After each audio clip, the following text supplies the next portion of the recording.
Hello everyone! In this video, we'll go over the Vocabulary Workshop Level Green Unit 16 words. You can follow along at home using your book. Let's get started! Our first word is advantage. Advantage is a noun and it is something that puts someone in a better position. For example, the advantage of sitting up front is being able to see the movie better. When you are watching a movie in a movie theater, if you're sitting up closer to the screen, then you can see the movie better. That is called an advantage. It's something good that happens to someone because they are in a better position or they have something that helps them do better. Here's another example. Let's say that you want to play a game of basketball with your friends, and there are some friends that are much taller than the others.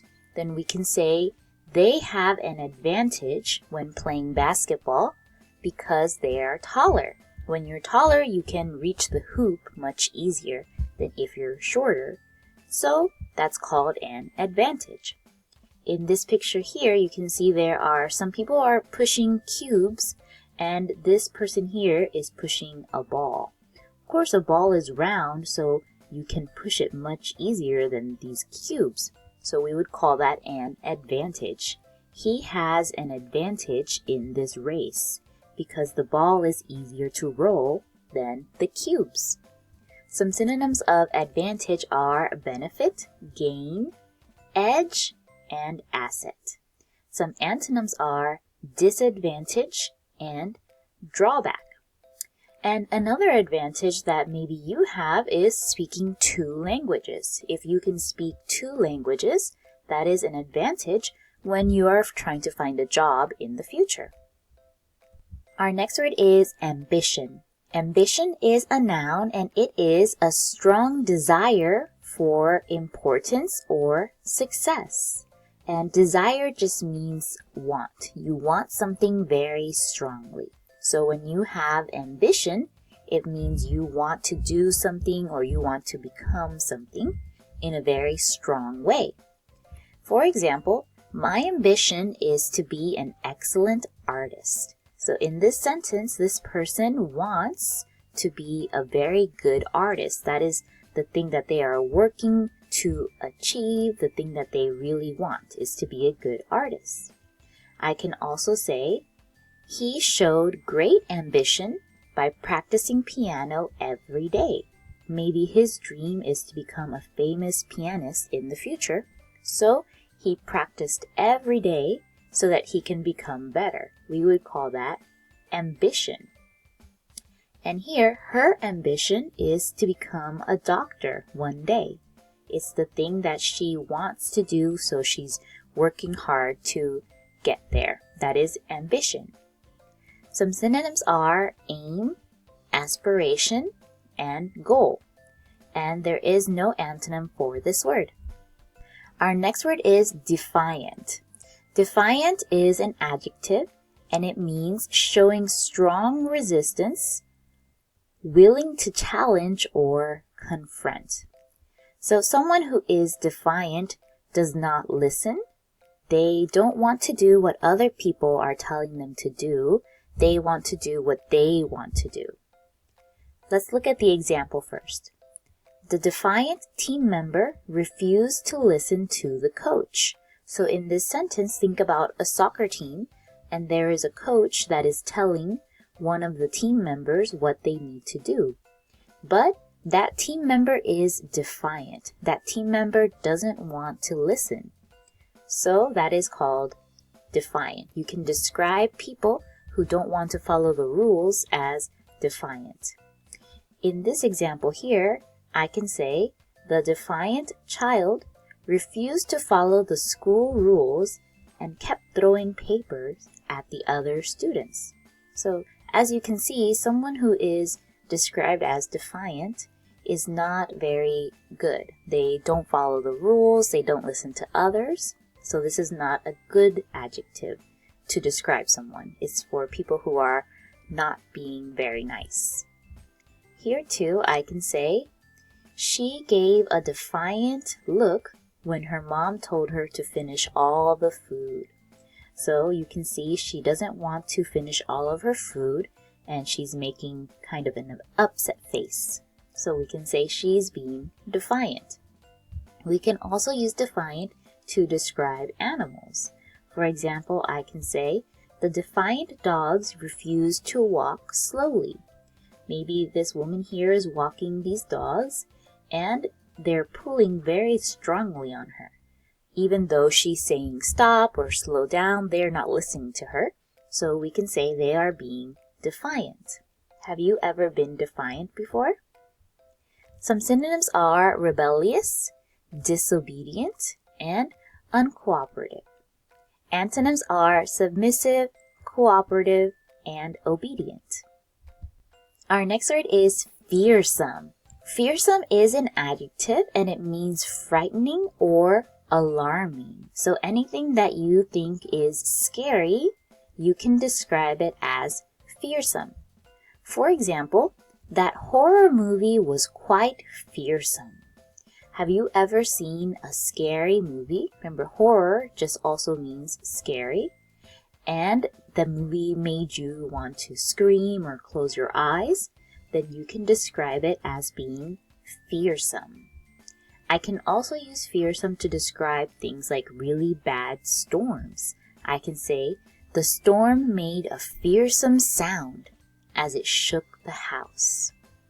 Or I can use it to describe things like animals. For example, I think dinosaurs were fearsome creatures. They were very frightening. Have you ever seen anything that is fearsome? Some synonyms are scary, terrifying, and horrifying. Antonyms are reassuring, comforting, and encouraging. Our next word is imply. Imply is a verb and it means to suggest something without saying it directly.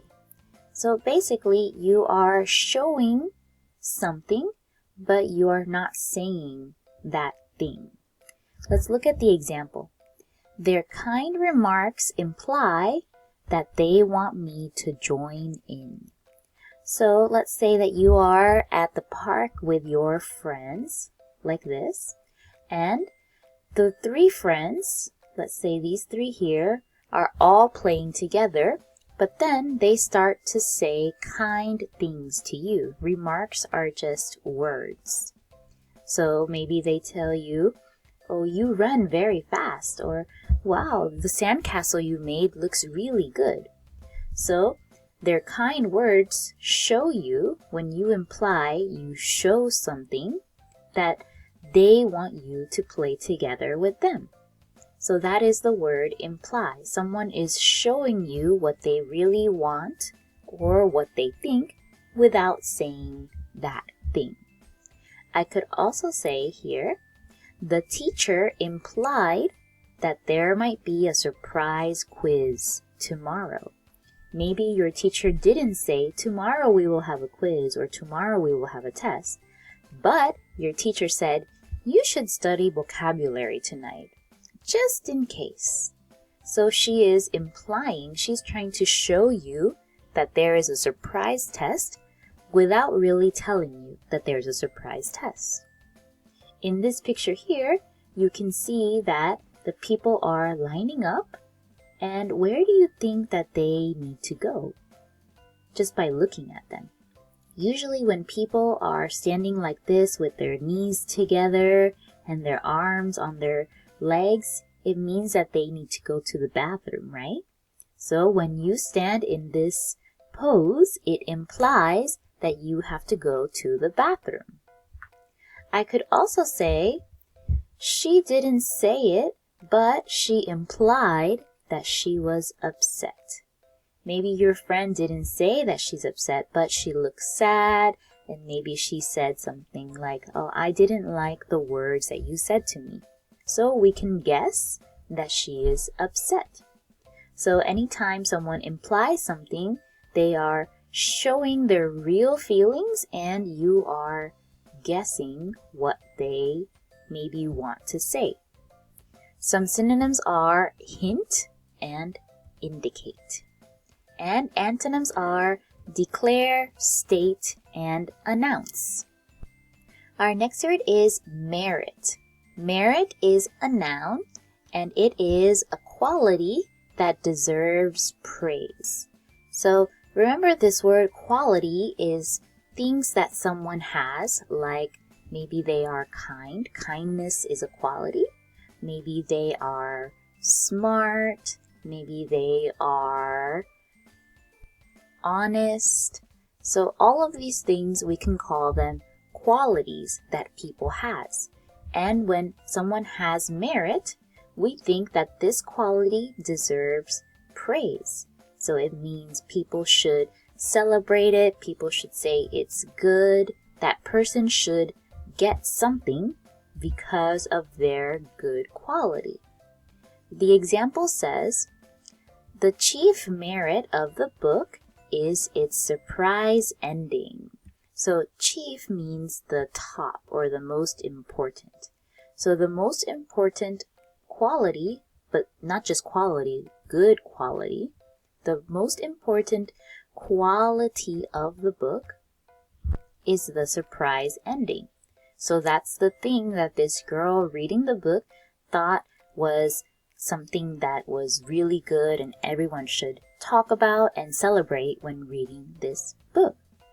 I can also say her artwork has merit because it is very creative and detailed. So in this sentence, I mean that her artwork has a good quality, so there's something good about it that deserves praise. And another good sentence would be, we should choose leaders. So here is someone who is a leader. We should choose leaders based on their merit, not just their popularity. So when we are picking a leader, we need to pick someone that has merit. So they have good qualities, like they are honest and they are hardworking, not just popular, meaning many people like them. So that is merit. Some synonyms are value, virtue, worth, excellence, and achievement. Antonyms are inferiority and fault. And merit can also be used as a verb. It means to be worthy of or to deserve something. So this time we're saying that someone should get something because they did something good, so they are worthy of it. For example, we merit good grades for our hard work. So here, remember, merit means you need to get something, and the thing that we are getting here is good grades. And why are we getting good grades? Because we worked hard. So synonyms are earn and warrant. So really now the verb merit means that you earned something. You worked hard to get something. I can also say the team merited applause for their hard work. So in that sentence, we mean that they should get this applause, so people clapping and cheering for them because they worked hard. So that is the verb merit. And there are no antonyms for this word. So remember, merit can be a good quality like kindness or honesty that deserves praise, or it can also mean that you are worthy of getting something. You deserve to get something. Our next word is negotiate. Negotiate is a verb and it means to discuss in order to arrive at an agreement. The example says, the United States and Great Britain negotiate the Treaty of Paris in 1783.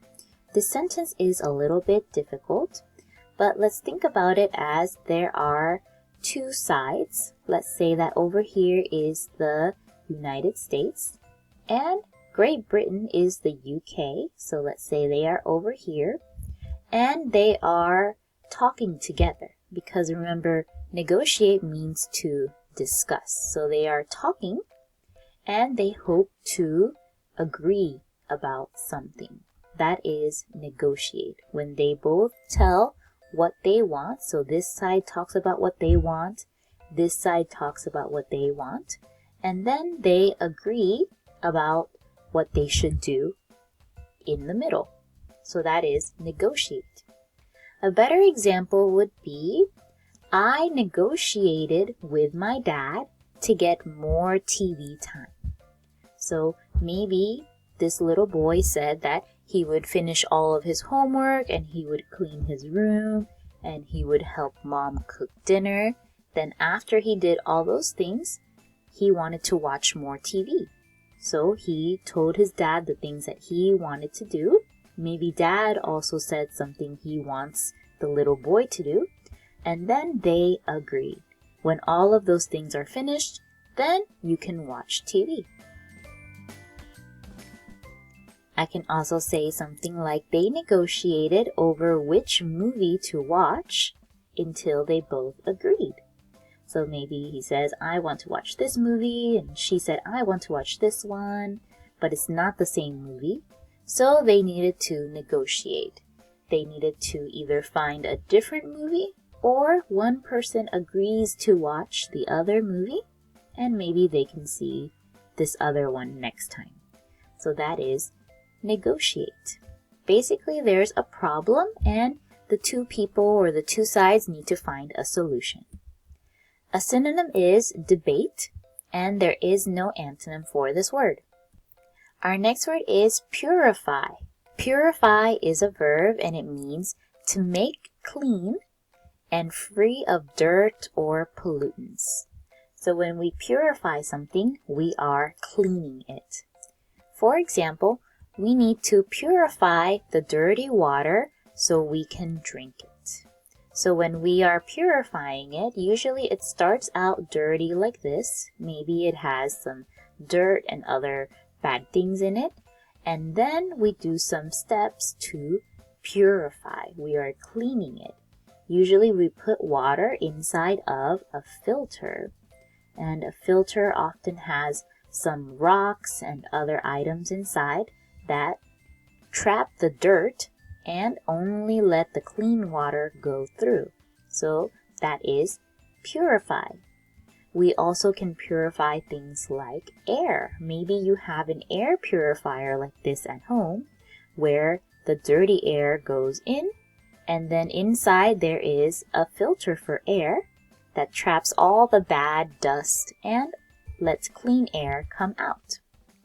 And in nature, trees also purify the air. Some synonyms are cleanse, filter, freshen, refine, and sanitize. Antonyms are pollute, contaminate, cloud, dirty, muddy, and soil. Our next word is revoke. Revoke is a verb, and it means to cancel by withdrawing or reversing. Basically, when something is revoked, someone takes away something that you have or something that you earned. For example, the judge decided to revoke his license. When you drive a car, you need a driver's license. It's a little card that has your picture and your information on it. That way, we know that you know how to drive. However, maybe this person did something bad. So there was a judge that revoked. So the judge will take away his license so that person cannot drive a car anymore. Things like credit cards can also be revoked. Maybe if this card has no more money on it, then it can be cut up like this and it is revoked. It's taken away and cannot be used anymore. And let's say that you and your parents agreed that you would go to the park later in the day, but then maybe your behavior was not good or you did something bad, so it can be revoked. That promise can be taken away. It can be revoked. Some synonyms are remove, repel, and rescind. Antonyms are give, offer, provide, and supply. So again, anytime that something is revoked, it means something that you had or something that you agreed about is taken away. Our next word is wretched. Wretched is an adjective and it means very unhappy or unfortunate, miserable, very poor in quality. So something that is wretched is not good. It makes you feel very bad or it is very bad.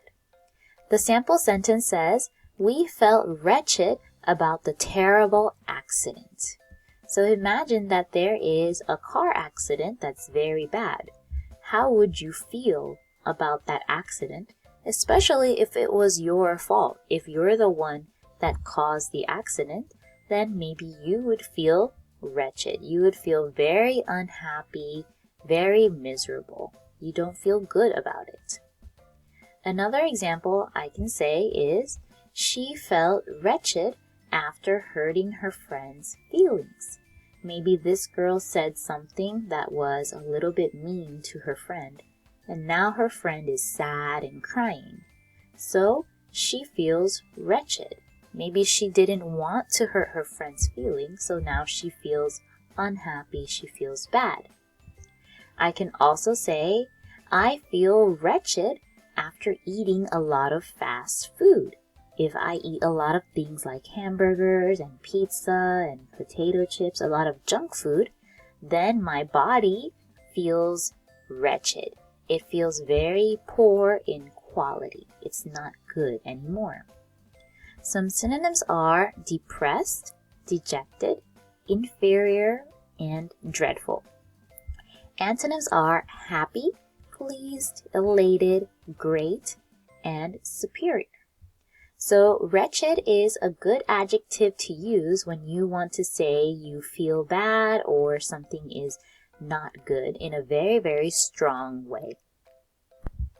And that's all for this video. We went over the Vocabulary Workshop Level Green Unit 16 words. Thank you so much for listening and see you next time. Bye!